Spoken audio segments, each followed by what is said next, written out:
नारे हैदरी बुलंदतर सलावत जी अल्लाहुम्मा सल्ली अला मुहम्मद व आले मोहम्मद। सबसे पहले तो बारगाह इमाम ज़माना अलैहिस्सलाम में सजदा रेज़ होकर शुक्र अदा करते हुए मैं इंतहाई ममनून हूँ तमाम मोमिनीन का कि जो यहाँ तशरीफ़ लाए। और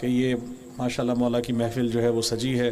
आज यहाँ ज़ाकिरीन उलमा तमाम जो है वो यहाँ ख़िताब फरमाएंगे और शौराए कराम भी मौजूद हैं। तो आप सब से ये मुल्तमास हो मैं करूँगा कि आप सब जो है वो इनको भरपूर अंदाज में सुने। माशाल्लाह हमारे पास पाकिस्तान के बहुत अच्छे अच्छे उलमा ज़ाकिरीन और शौरा मौजूद हैं।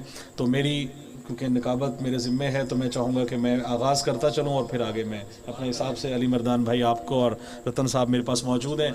आप सब की हाज़िरी को जो है वो इस मौके की मुनासबत से आपकी नज़र पेश कर रहा हूँ। अनीस भाई हमारे गर्देश साहब आपकी नज़र कलाम से आगाज़ कर रहा हूँ कि शब्बीर का एहसान है ज़हरा की दुआ है।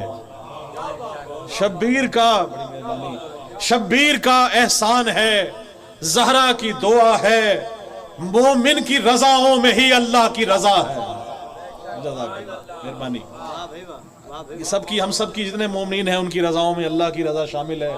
तो देखिएगा कि शब्बीर का एहसान है, शब्बीर का एहसान है ज़हरा की दुआ है, मोमिन की रज़ाओं में ही अल्लाह की रज़ा है। और जल जाएगा एक रोज जहन्नुम में मुनाफिक, जल जाएगा एक रोज जहन्नुम में मुनाफिक, जल जाएगा। चौथे मिसरे के लिए रोक रहा हूं आपको, जल जाएगा एक रोज जहन्नुम में मुनाफिक, हर दुश्मन ज़हरा की यही एक सजा है।